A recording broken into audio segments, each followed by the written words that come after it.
Hi friends, చూడండి friends, ఇవాళ వచ్చేసి దోసకాయ టమోటా ఎండు చేప వండుతున్నాను. ఎదిగోండి ఫ్రెండ్స్, నేనైతే కేజీ దోసకాయలు, పావు కేజీ టమాటాలు, పావు కేజీ ఉల్లిపాయలు, 4 పచ్చిమిరకాయలు కట్ చేశాను ఫ్రెండ్స్. ఎండు చేపలు అయితే వేపుతున్నాను. ఒక ఫ్రెండ్స్, ఇప్పుడు దీంట్లో ఉప్పు, కారం, పసుపు వేస్తాను. చూడండి.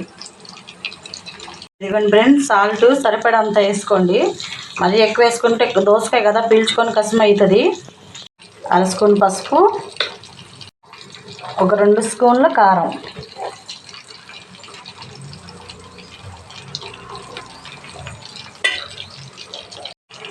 ఒక 50 గ్రాములు లేదంటే ఒక 100 గ్రాములు నూనె వేసుకుందాం. చూసారా, సరిపోయిద్ది ఫ్రెండ్స్. ఒక 50 గ్రాములు వేసుకున్నా కూడా సరిపోయిద్ది. కొంచెం కరివేపాకు. ఓకే ఫ్రెండ్స్,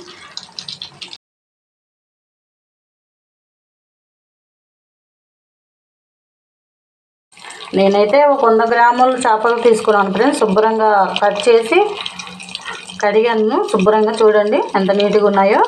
ఇది కొంచెం ఆయిల్ వేసి వేపాలి ఫ్రెండ్స్. ఇప్పుడు కూరలో 50 గ్రాములు వేసాం కదా, ఇదిగో ఇందులో కొంచెం ఉంటుంది నూనె, సరిపడిద్ది. ఇది ఇలా ఎర్రగా వచ్చేటట్టు వేసుకోవాలి ఫ్రెండ్స్. చూడండి, ఈ అన్ని ముక్కలు ఇలా వచ్చేటట్టు వేపుకోవాలి. అప్పుడు కూరలో ముక్క చితకదు అన్నమాట. ఈ ముక్కలు తీసుకెళ్ళి అంతే కూరలో వేసి కలిపెట్టేసి పొయ్యిన పెట్టాలి ఫ్రెండ్స్. ఓకే, ఇదిగోండి ఫ్రెండ్స్, ఇలా కూర మొత్తం కలిపెట్టుకోవాలి. ఉప్పు కారం ముక్కలకు పట్టేటట్టు. ముక్కలు అనుకుంటే మాత్రం చికెన్ ముక్కలు, మటన్ ముక్కలు అనుకున్నా, దోసకాయ ముక్కలు ఫ్రెండ్స్ అండి. కూర అంతా కలిపి పెట్టాం కదా పైన. ఇప్పుడు ఈ చేపలు వేపాం కదా ఫ్రెండ్స్, ఇది ఇట్లా వేపుకోవాలి. ఎందుకంటే ఇట్లా వేపుకొని వేసుకుంటే ముక్క చితకకుండా కూర బాగా వస్తుంది. అప్పుడు ఇందులో వేసుకోవాలి ఫ్రెండ్స్. ఇలా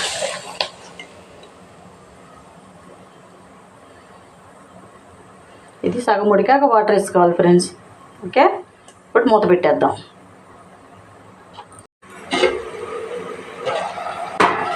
చూడండి ఫ్రెండ్స్, పావును ఉడికింది. కొంచెం వాటర్ వేసుకుందాం, అంటే సరిపడండి. ఒక 1/2 గ్లాస్ మైన వేసాను ఫ్రెండ్స్, సరిపోతాయి. ఇప్పుడు ఉడికిద్ది. ఉడకటానికి ఎట్లేదన్నా ఒక 2-3 నిమిషాలు పడుతుంది. చూద్దాం. మీలో ఎంతమందికి దోసకాయ ఎండు చేప ఇష్టము ఫ్రెండ్స్? అయిపోయింది కూర.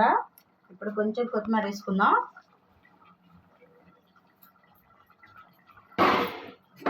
కూరలు రాని వాళ్ళు కూడా చాలా ఈజీగా ఉండొచ్చు ఫ్రెండ్స్ దోసకాయ చేప. నేను ఎలాగైతే చేశానో అలాగే చేసి చూడండి, చాలా బాగుంటుంది. ఓకే ఫ్రెండ్స్, అయిపోయింది కూర. మంచి వాసన వస్తుంది.